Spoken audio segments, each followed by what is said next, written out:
Cory, thank you for doing this. Hey, It's such a pleasure. Are you kidding me? I am so psyched. Hi, MJ. Hey, Booker!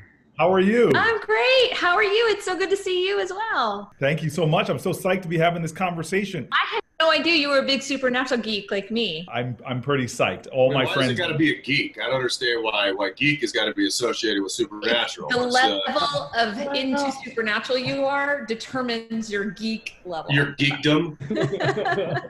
How's everybody doing? doing? Good to see you. How are you? Here, Jay. Cory, nice to meet you. Are you kidding me, man?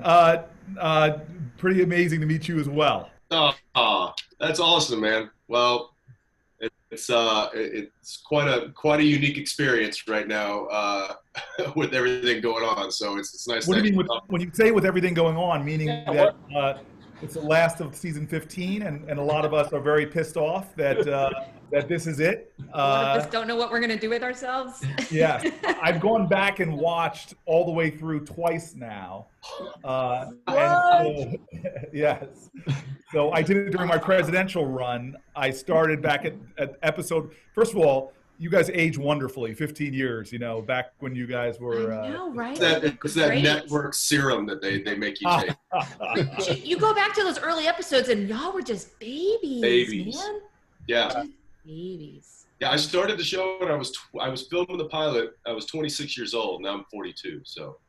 Oh my Wow. gosh. Lots has changed. So. Hey, I'm just gonna see if Jared. I know Jared is joining us. We don't have much to do. Jared and I are actually, because we just come back to Vancouver to film the last 2 episodes. Wow. So we're actually on a 14-day mandatory quarantine. Oh. So we literally cannot walk past the threshold of our apartment doors right now, which, might be why Canada doesn't have as many cases right now. Maybe. Yeah. So how is campaigning and being a senator different now under the pandemic and all of that changes that's got to have brought for you guys? So Misha, screw you, man. I don't have a chance to talk to you guys that much. You want to talk about what I'll talk about every day. And let me just say, I got questions. Come on. Out loud. So everything I'm reading says that the last 2 episodes wrap this, like rarely do you get this, but the buzz around the last 2 episodes is that it's wrapped up very nicely. Like you get it, you feel good. So I like to say that we've got 2 episodes left. We've got episode 19, episode 20. Episode 19 feels kind of like the season finale for 15, and episode 20 feels like the series finale. So it's kind of a double whammy. I will say, and I don't think this is any secret, but that there have been some adjustments made from the scripts that we were going to shoot in March to the scripts that we're shooting now. And eventually, once it all comes out, we could probably share what those adjustments were. But we've had to accommodate a pandemic. Yeah. So it's unfortunate, but I still think it's gonna hit a home run. I hope, and we'll see. How are you guys doing, like with your families and stuff like that? I mean, Jensen, I would imagine the family business is taking a hit. Yeah. So Cory, I have me and my brother-in-law and my wife. We run a little craft brewery down in Austin, Texas, and we relied heavily on the taproom sales. Luckily, we just gotten our canning machine up and going, and so now we're just strictly manufacturing. Our taproom's been closed since March. When they said we could reopen, we never did. And luckily, the grocery stores and liquor stores in the area have been buying all of our cans. So we're staying afloat, and we're able to employ our employees. They've just turned from bartenders to canning manufacturers. Wow. But it was a nice pivot, and we were able to keep people going and keep people. That's great. And that was important. But the family's on lockdown. Like I said, much like the brewery, we stayed locked down since when they pressed pause up here in Vancouver in March 13th. I went home, or March 14th. I went home, and we stayed locked down the whole time. We sat back and watched Memorial Day happen. We're like, we're just gonna sit back and see what happens here, because this can't be good. And we were right, unfortunately. How about you, Misha? You guys are like preppers, so you must be like totally off the grid and completely fine and killing your meals and. Yeah, it's been a Misha? lot of homesteading, foraging, and hunting our neighbors. Yeah. I've been watching Alone, and I think of learned you. very early on in quarantine that I am not an elementary school teacher. I am and learning certain the same things- thing. I mean, at some point in my, my past, I took calculus in college, but I was sitting down They with my changed the way daughter, you like, do math. let's do long division. And my son looks over and he's like, do you even know what you're doing right now? As I was bluffing my way through long division. So it's been kind of sobering in that respect. Yeah. How old about are your you? kids?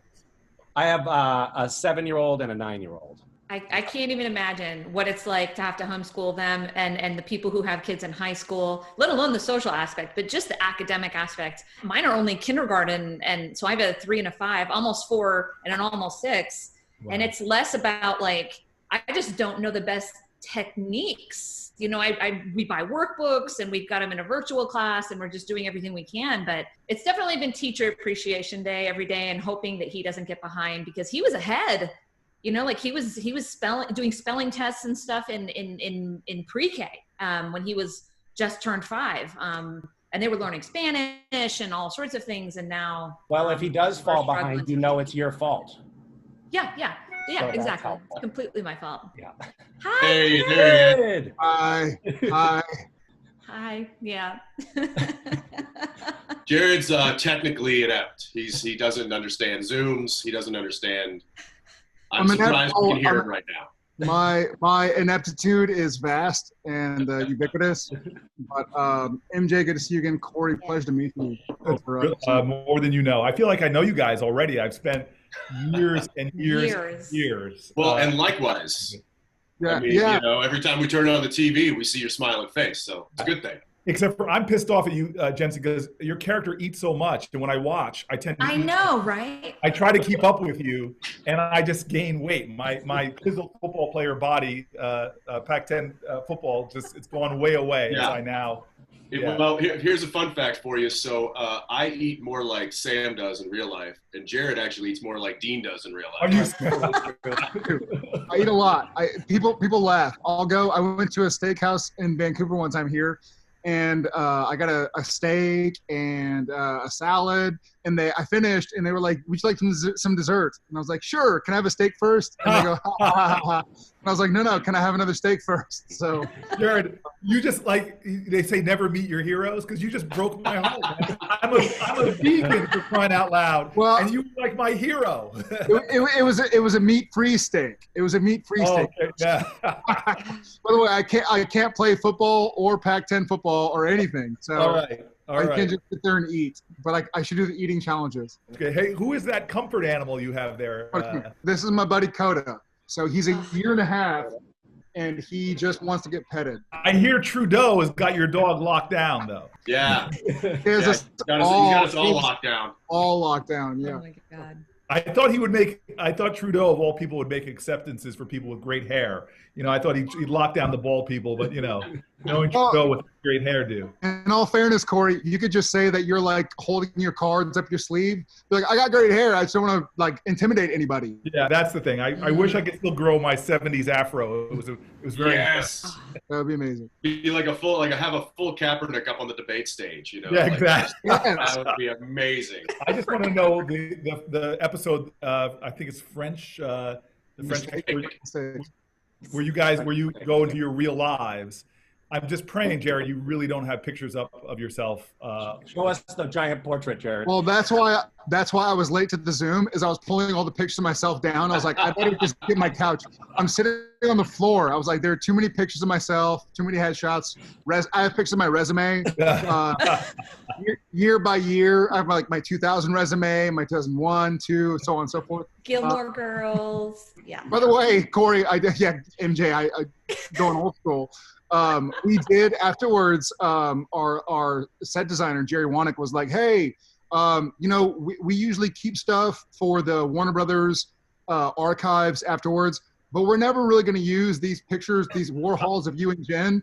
Do you want them? And I was like, of course. And then I realized like I can't put a giant painting of myself anywhere. So, and it was pretty large. So I was like, I better, so we auctioned them for charity. But I was like, I do want it. Now, I can never be seen with it. That's What's not it? true, Jared. You gave it to me for my birthday, and I love it. I do. It's his favorite target practice. That's right. I do have the horseback riding picture from the office from my house. Nice.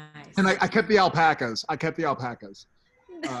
Well, I felt really bad, like you guys were poking fun at me because the episode, The Real Ghostbusters or something like that, where they had all the people doing cosplay.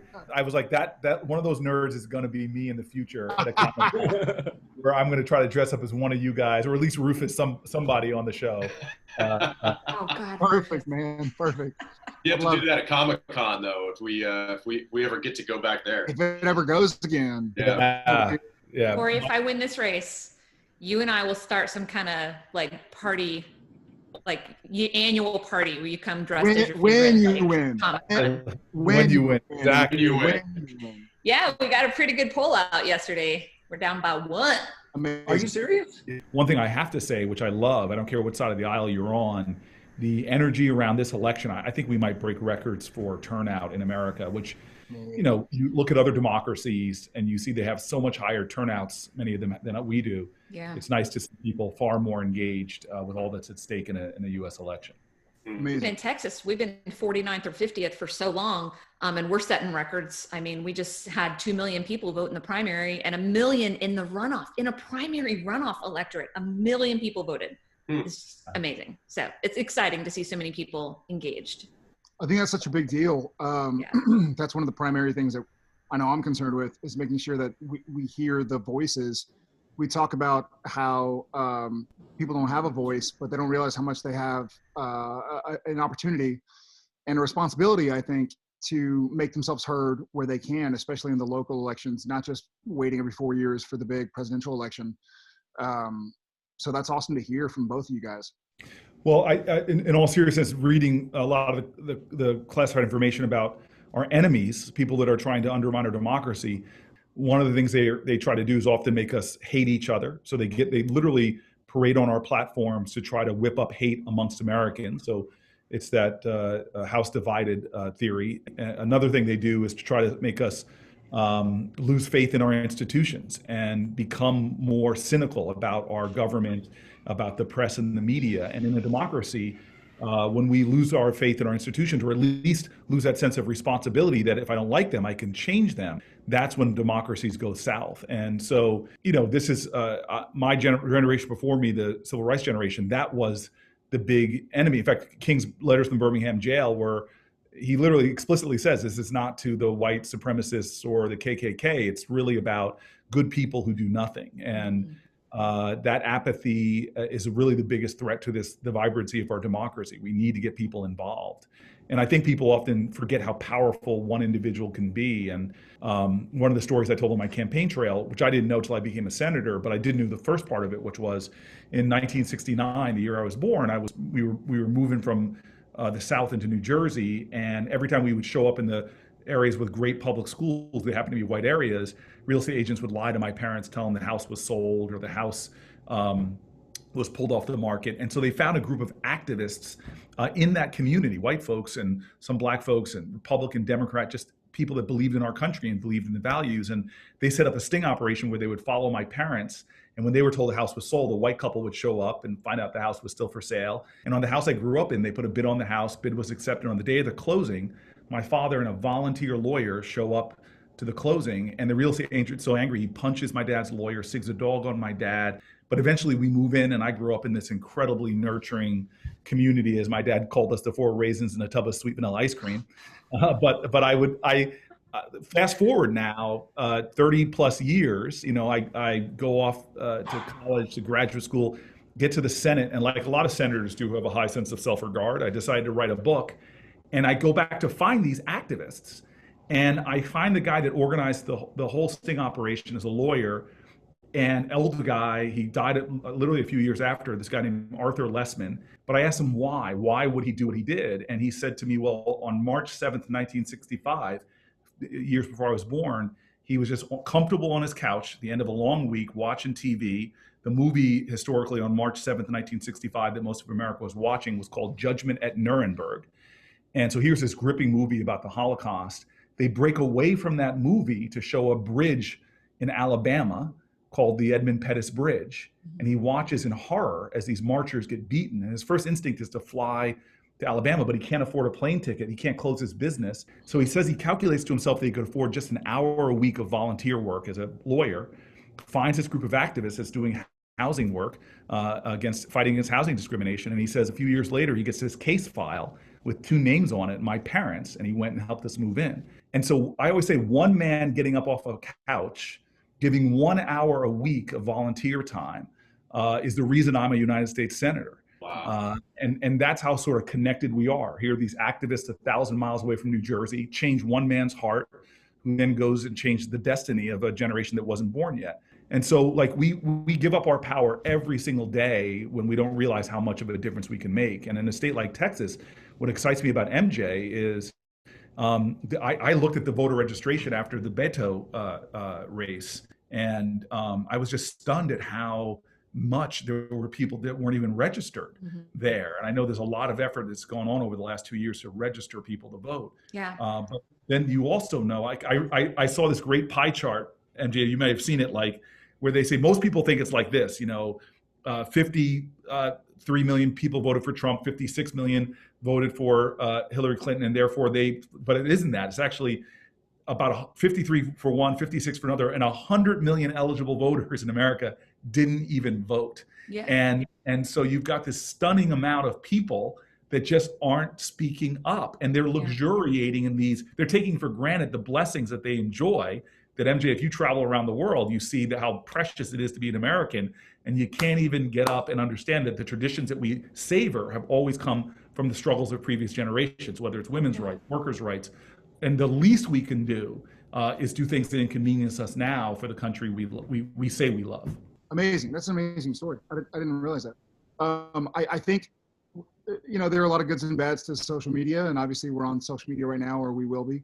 But I think one of the things, I grew up in San Antonio, Texas, so born and bred Texan, and in Texas, at least for a long time. I'm 38 now, but for many, many years, certainly for the last 4-year cycles of voting that I've been eligible for as an 18-year-old or more, it almost felt, even to me, and this sounds so idiotic, and I'm humbled and embarrassed and ashamed a little bit to say it, but it felt like my vote didn't count, one way or the other. Because in Texas, it felt like if you were voting red, it didn't matter. Red was going to win anyways. If you're voting blue, it didn't matter because you're going to lose anyways. 100%.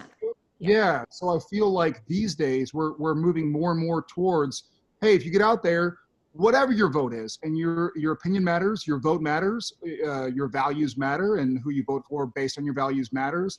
But now, as a Texan, and obviously I've become more aware of what's going on in the world outside, but it feels like your vote matters, whether you're red or blue. Whether you're right or left, it's become more obvious to me lately, especially as a husband and a father of 3 kids, and looking locally, especially. It feels like it's more apparent these days that your vote matters, whether you think you live in a blue state or a red state, a left state or a right state. It feels like people are starting to realize that your vote matters, and that is your chance to speak up for yourself, and that is your chance to speak up for what you believe in.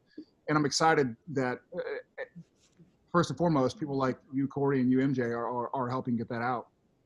Yeah. That's one of the things I'm looking... Sorry, go ahead, MJ. Quickly, I was going to say, it's one of the things I'm looking forward to about winning is red states or blue states, safe states. Nothing worse than like a safe politician, right?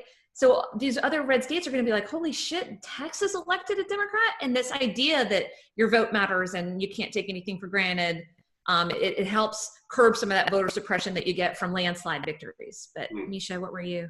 Well, no, I was just going to sort of piggyback on what all of you have been saying. But, Cory, you're talking about the sacrifices that you can make to make a difference, the little choice that you can make in your life to make a difference, even if it's just 1 hour a week of volunteer time.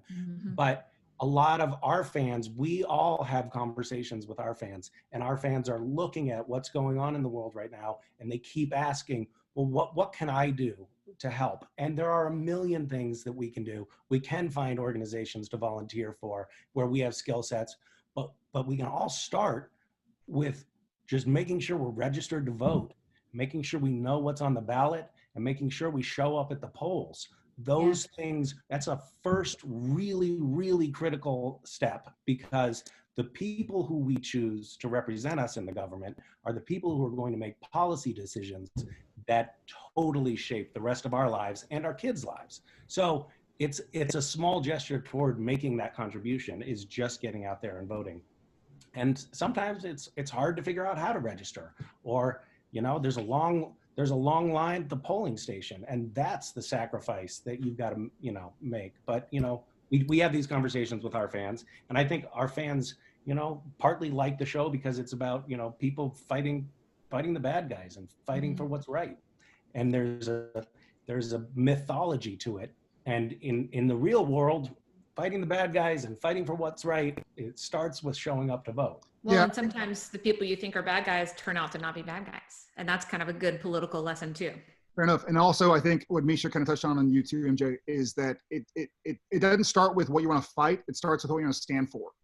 And the best way to kind of suggest and support what you stand for is for voting. And I feel like sometimes in these really, you know, volatile, vitriolic times, you just want to point the finger and it must be your fault, it must be this fault, it must be that fault.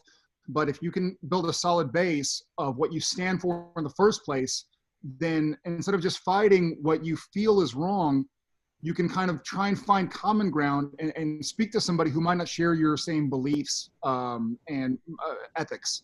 So I feel like voting especially is getting out and saying like, hey, well, I'm going to go ahead and say that what I believe in and what I want to fight for aligns myself mostly here or there or there. And then you can find out what you want to fight against and why, because you have a foundation of, well, this is what I believe in. So I'm hopeful, I'm optimistic. As strange as it is with people, you know, hundreds of thousands of lives lost and millions out of work and, you know, struggling to pay. And I feel it constantly.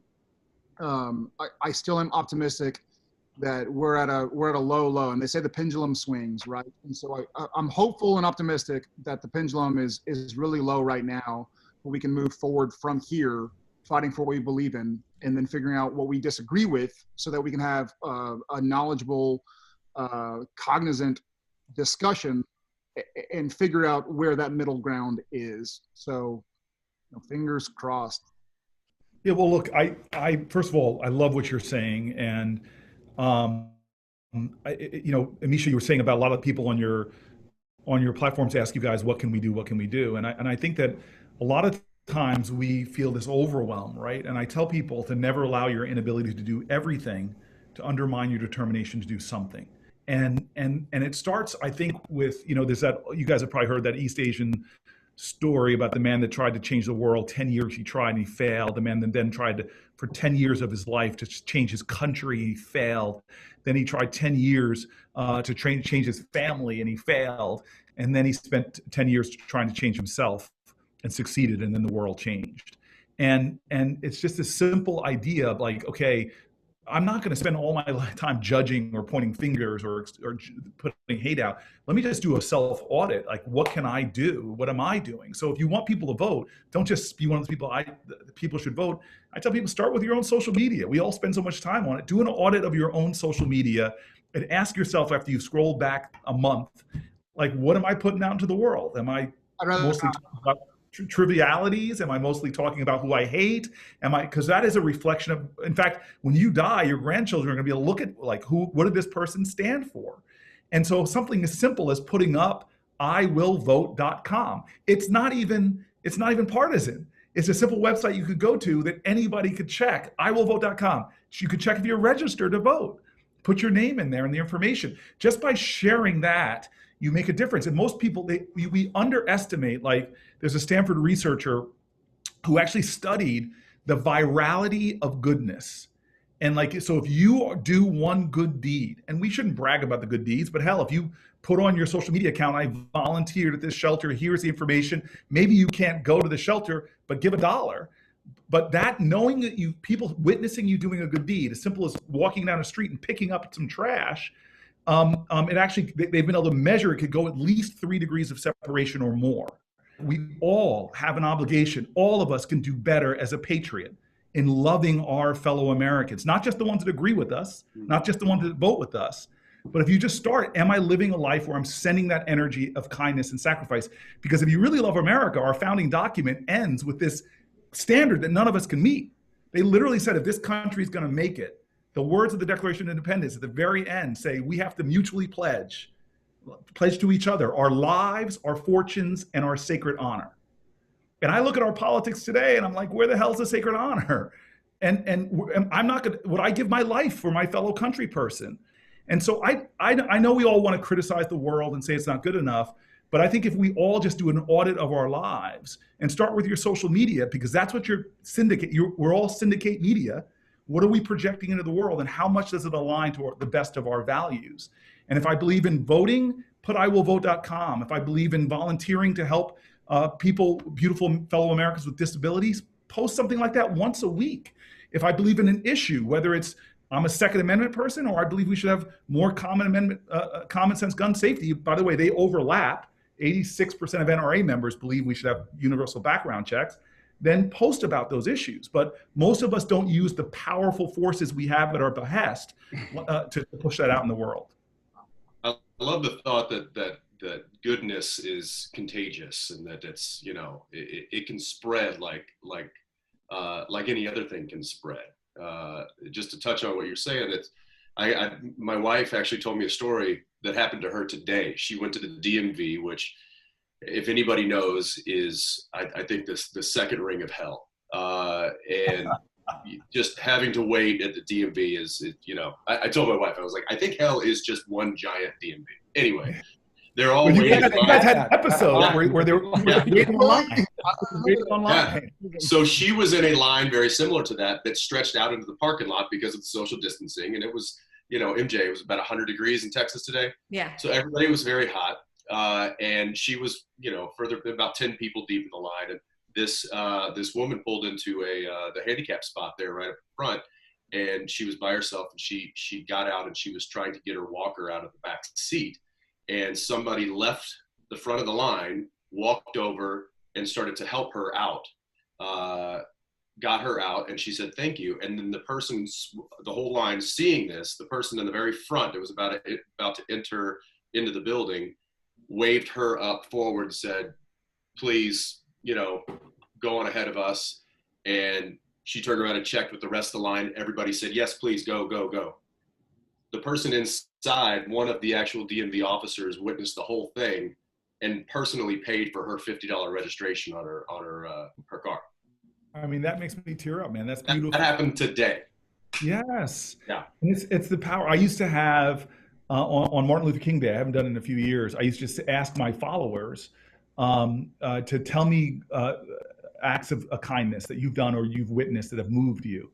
And I got great ideas that now I do. Like one guy said to me, well, when I sit in first class, somebody obviously of some means, but anytime I see a military person walk on, I tell the flight attendant to go up to them, don't tell them where it's from. Anything they want to order, I'll pay for it. I mean, just the stories I got from people of things that they did. And the great thing about it is, because we promoted them on my account, just acts of kindness on King Day, is that many people were like me, that like, hey, I like that, I'm going to start doing that. And it is. But yet we have a culture, and let me give you an example of this. Like we have a culture, and not only do our enemies try to divide us, but the kind of baser aspects of our culture profit off of our division. So let me give you an example. Van Jones, who's a friend of mine, who has a show on CNN, he used to do a show called Crossfire with Newt Gingrich. But Brene Brown says it's hard to hate up close, so pull people in, which we all know is true. Exactly. It's hard to hate somebody you sit down and have lunch with and hear about their family and their kids. And so here you have Newt Gingrich on the right and Van Jones on the left having to sit down and work with each other, and they find out they really like each other and they agree on a lot of stuff. And so they go to the producers and say, you know what, we want to do the final segment and call it Ceasefire and talk about the issues we agree on. Well, it only lasted a little while because the producers finally came back to him and said, you can't do it anymore, it's killing ratings. And so we do know scientifically that it's a cheap, easy way to get excitement. Like I could stand up in Trump's next State of the Union address and stand up and say, you lie, scream at him, and I would have my best fundraising quarter. Now, the reason why I know that is because somebody did it to Obama, and they went out and did their best fundraising quarter. But yet people on both sides of the aisle were telling me that kind of behavior, why are we rewarding it in this country? Yeah. And so we have to find a way in all of our lives to celebrate decency and kindness and mercy and grace. If we want to see more of it in the world, we have to be exemplars of it and lift it up, like the incredible story you just told, Jensen. I think you were a great example. I mean, you're both walking the walk, and it's really such an honor to be able to talk to you both. But Cory, during the presidential debates, you were such a standout because you were leading with kindness and not divisiveness, and it showed up in the debates. And I think it threw a monkey wrench in the works. People are like, wait, that's not how we're supposed to debate. We're supposed to go after each other. But you were looking for common ground over and over, and I thought that was really remarkable. And then MJ, Cory was talking about the edict in our founding documents to make sacrifices for our fellow countrymen. You have done that. Yeah. You're a Purple Heart veteran who served 3 tours of duty. You are now, you're a mother of young children, and which is a huge job on its own. And yet you're giving yourself to a life of service to your country, running for senator. Those kinds of sacrifices are they're incredible models for us to follow. And so thank you both for walking the walk. That's so sweet of you, Misha. I think about feeling like I bled for our Constitution, and then watching other people who took an oath to support and defend the Constitution just completely trample on it. But then I think about people like John Lewis, who literally did bleed for our Constitution. Like, I was shot in Afghanistan on a medevac mission trying to save someone's life. I took an oath to the Constitution, but that man bled for our Constitution and for helping us to attain an ideal in this country, like President Obama was talking about it in his eulogy, about a more perfect union. And it makes me want to do more. But these acts of kindness, I do think they spread, and most importantly, when we do them in front of our children. And I think it's so important to teach our kids this behavior, and that it is strength to show compassion and kindness. I was in the grocery store with Daniel when the pandemic kind of started going into lockdown, and it was hard to get groceries. Do you guys remember, like at the beginning, the groceries, I was scared because I've got a 3 and a 5-year-old. And I was scared like a lot of people. And I was in the grocery store with Daniel, trying to stay away from people, not feeling like it was safe, but not having another option because we didn't have any childcare, and just trying to get staples, and there was no bread. And he asked me if he could have peanut butter and jelly for lunch. And I got teary, and my voice started shaking, and I said, "No, honey, I'm sorry. We'll find you something else, but you can't have peanut butter and jelly." And the woman in front of me in line that had 2 loaves of bread gave me one. Wow. And was like, "Ma'am, here, you have this." And I was just blown away, because she was feeling the same thing. She had 2 loaves of bread because she was scared that she wasn't going to be able to feed her family. And just complete stranger, and then that really had an impact on Daniel. And of course, he shares his toys better with his brother. Like, you just notice them to start emulating that kind of behavior. And it was really beautiful. And I think there's 2 statements in parenthood I love. One is, my mom says, behind every successful child is an astonished parent. And she keeps looking at me, she's going, "This is the guy who couldn't get to make his bed or mow the lawn, and he's now a freaking United States senator." But the other one is by James Baldwin, who said, and this is where your children are blessed, and said, "Children are never good at listening to their elders, but they never fail to imitate them." And I am blown away by you, frankly. You've done 3 tours of duty. I've done 3 cycles through all the Supernatural episodes. You put your life on the line. And you put your sanity on the line. Yeah, no, not at all.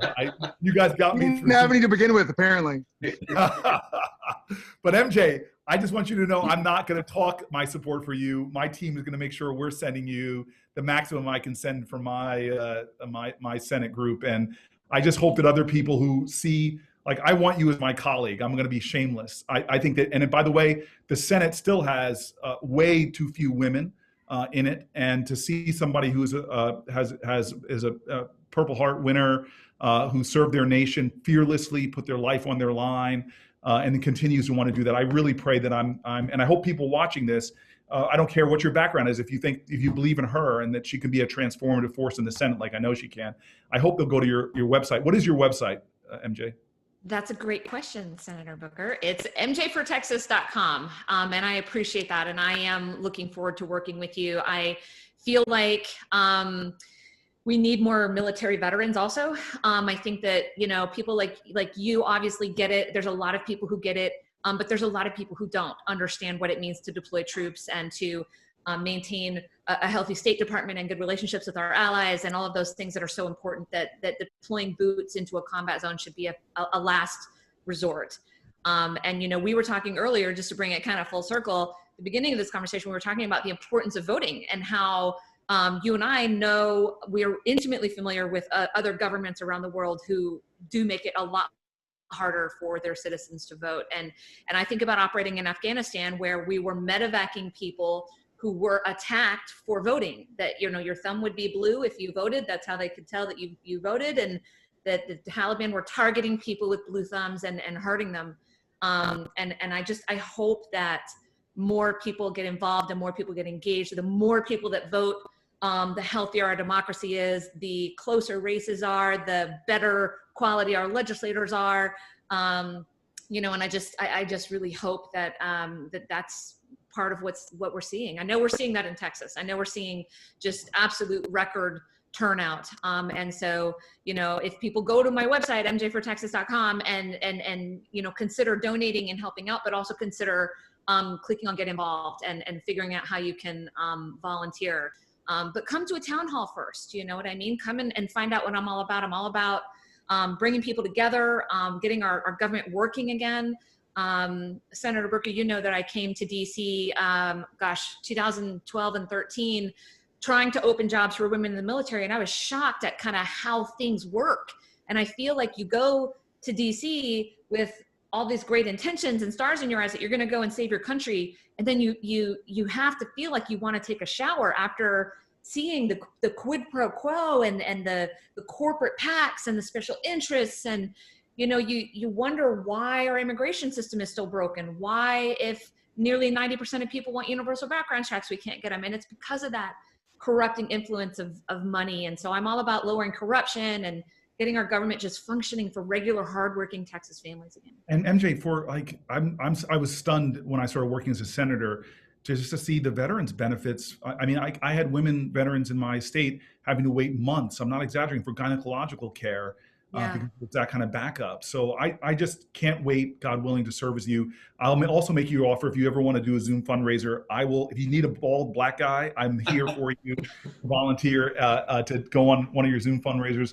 But I've got to run, and this is killing me because this is the most I can't believe my staff only left me 45 minutes to be in this call, but I need some favors. So first of all, I'm going to say I got MJ and I've got MJJ. But I'm going to say to the three of you what I said to Misha already. Art is not a sort of an add-on. It's not an icing on a cake. Art is vital. Art is essential. And we are in American culture, the art that we create has changed the world. And your show, as much as you want to joke, the values of loyalty in your show, the values of courage and self-sacrifice. Your show has a moral center to it and wrestles with great moral ideas. It is a gift to all of us who are fans, not just to entertain us, but to inspire us. And at times, I've had difficult times where I've come home and just found refuge with you all. and you pump me up, and you know, I both get like the testosterone fix and then the sentimentality. You make me tear up in all these episodes. That's really comedy. special. And comedy. Oh, I mean, I can go through. I loved it every season. I love your comedic episodes. So I just owe you guys a debt because you're artists in the best sense of that word, and our country has been sustained in good times through art. But the favor I have to ask is the person that turned you onto your show is named Kim, and I gotta like, I owe her such a debt on many fronts, but. Sure. I just gotta take a picture of you, and then if you guys just said, "Hey Kim" to me, I'm gonna video this. Yes. Okay, so hold on. It's recording. Just say, "Hey Kim." Hey Kim. Hey Kim. I question your taste in friends. As does she. As does she. You guys honestly are gifts to my life. I pray this is virtual, but if you want to keep your distance, because if I meet you guys in person, I'm hugging you guys. So I understand if you like, next time I'm in Texas, if you conveniently can't see me, I get it, because I'm going to hug you and then people are going to say, Cory, it's getting kind of inappropriate. You got to let go. Challenge accepted. How much love I have for you guys. I have so much love for you. I had to stand on a box to hug you guys. I don't know if you remember that. Y'all were trying to hug me. And it was like, I'm here. So I had to stand on a box to hug you. I ducked down. I will say this, though, touching on what Cory said. Coda, I hear you, buddy. I love you too. You know, you were talking about what our show stands for, and I think in part what I think our show stands for is fighting for those who can't fight for themselves, and y'all guys do that in spades. We pretend to do it, and we believe in it when the cameras aren't rolling, but y'all guys are doing it, and you know, we have high-paid people putting our makeup on and shaving our beards and cutting our hair and writing our dialogue. But we take inspiration from y'all because y'all are fighting for those who don't have a big voice, much like our show has tried to be about. So thanks for the inspiration, and we'll try to make you proud. Well, Jared, I love everything you said, except for, again, screw you. I have high-paid people cut my hair too. But seriously, love you guys. Forgive me for running. MJ, anything you need, I believe in you. Senator. MJ for Texas. Right? That's MJ right. for Texas. MJforTexas.com, and thank you for your support. I'm sending money. I'm not just sending love. So thank you. But fellas, I cannot tell you how excited I am for this last half of season 15. I could start. I have a little bit of followers on social media. I could start a campaign to get a 16th season. Any shot? Just tell me, because I'll put my energy into it. I want to see how many more times that Misha could come back to life. I mean, you've killed him, like, yeah. We're about to be able to torture him a little bit more. Listen, Right. Before I let you guys go, I got to tell you, this show started the year I went to pilot training. And so I went to pilot training, and I was starting my career and forming my sense of a warrior and going to survival training and training to go to Afghanistan and all of these things. And it was while you guys were starting too. And I lost my dad when I was 19 or 20. I was 19, just about to turn 20. And you guys lost your dad. And there was just all of these parallels. And I'm so in love with the show and what it means to everybody. And I was so excited to hear Senator Booker was a big dork like me. And I just love you guys. And thank you for doing this and for using your platform in a completely nonpartisan way. Just, get out and vote, get involved, get engaged, stand up for what you believe in. I really appreciate that y'all care so much about our state and our country. So thank you. Thank you both. Thank you guys so much. Take care now. Okay. Bye. Stay safe. Bye, guys.